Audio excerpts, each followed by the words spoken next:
Alright gang, here's the second installment of this form invention tutorial, and I apologize but I'm filming this upside down, so this is the way I'm looking at it, and I just don't have the technology to do it over my shoulder so that you can see what I'm looking at, but here's an opportunity to do that, and I'm going to go through a couple of plans. So while the things were drying, I made some coffee and I did the dishes. I just did other things so that I was being more productive. And that's what's cool is you can do like two paintings together and sort of give and sort of work together on those, instead of just doing one singular painting waiting. Now I have two paintings that are waiting, so it just throws more wood in the fire in a way. Okay, so while these were drying too, I was thinking about them, and I think I made some titles for them to help me sort of develop the narrative and make decisions. So for this one, um, you can see that here's the eyes, the nose, and I'll put the mouth somewhere in here. The landscape is kind of coming sort of cloudish, so I'll make like a sky sort of background. And then here is going to be this word or think bubble where I can draw and paint things that he might be thinking about. But ultimately, I think I'm going to give him a very sort of shocked, sort of clueless look. Okay, here's this I titled Three Dancers. Here's the heads.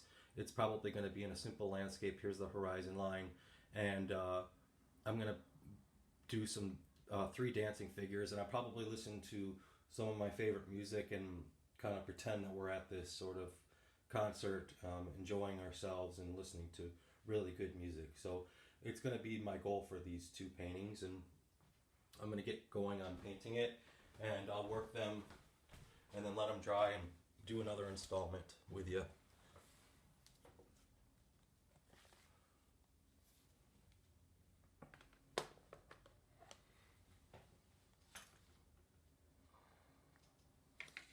Okay, so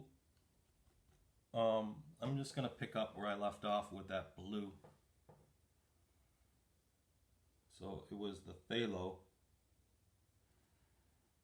And I've got, really like some of that darker blue too. I might incorporate, I've got some Prussian in here on my palette already. So I'll test that just to make sure that I'm good with my colors.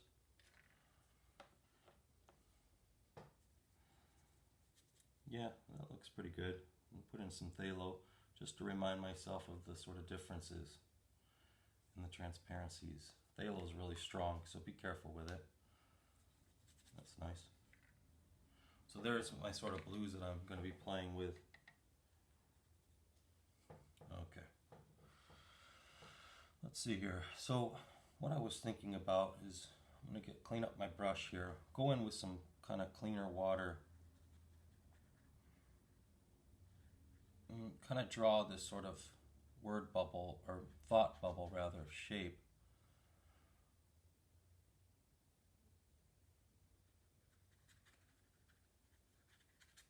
I want to rework this sky a little bit.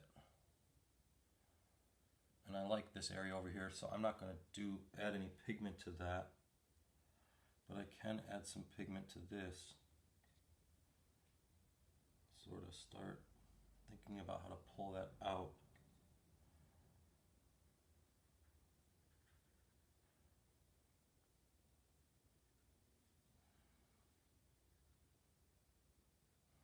So maybe there's some kind of clouds back here.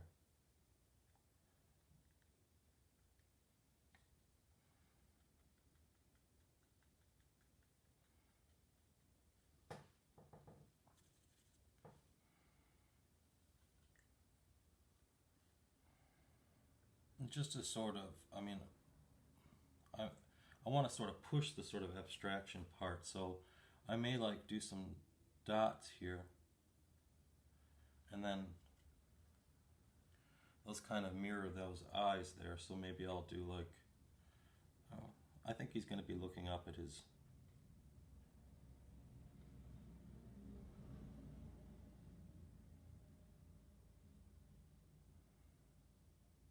word bubble, thought bubble rather.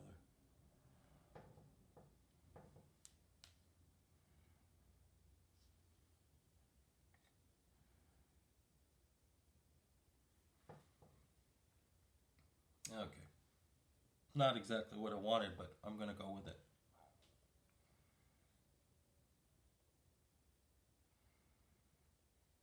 So I've worked this pretty good in terms of the background. I might let that sit for a little while. Let's work on the dancers. So actually, let's work with some orange here. Let's give these guys long necks.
Might wait to finish his arms just for composition reasons, but I think they're having a good time for now and listening to good music.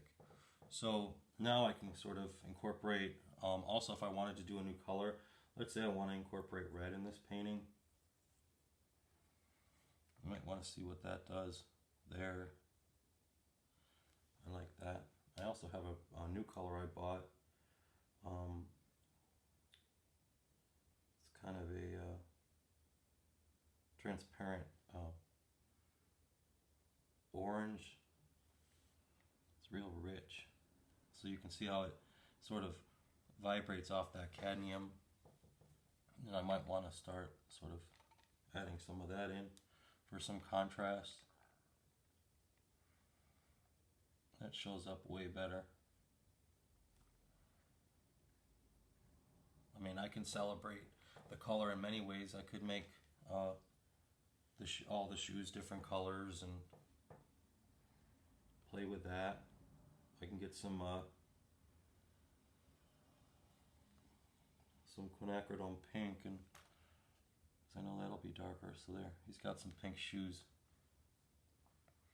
Okay, so I want to work on their faces, but I might let this sit for a minute and kind of get set up so that I can kind of work on top of it. I mean, I could kind of give this guy a better sort of head.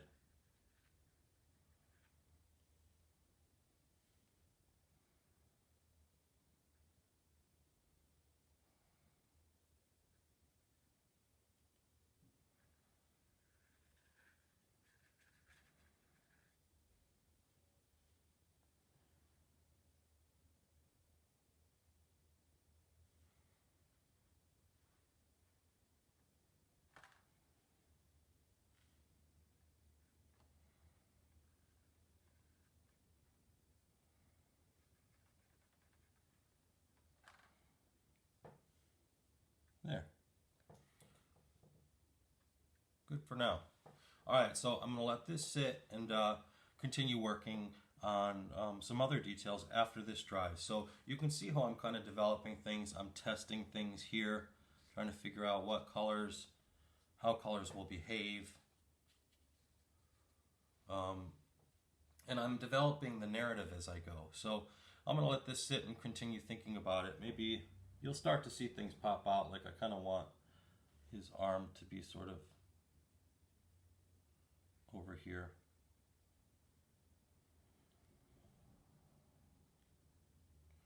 He's really dancing. Okay, maybe this guy's arms, now I can see it. His arms are going straight down.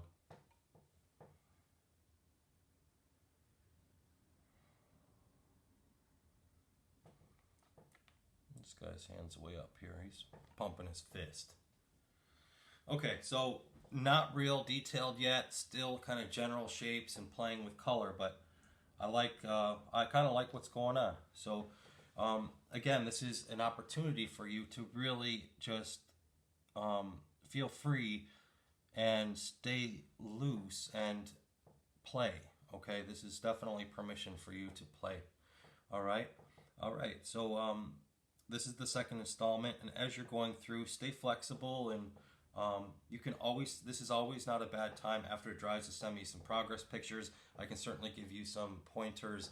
I could probably recommend that some of your colors aren't dark enough or darken the background. It'll be a lot easier to do that stuff now, working spatially with color, versus later when you put details on things. All right, guys.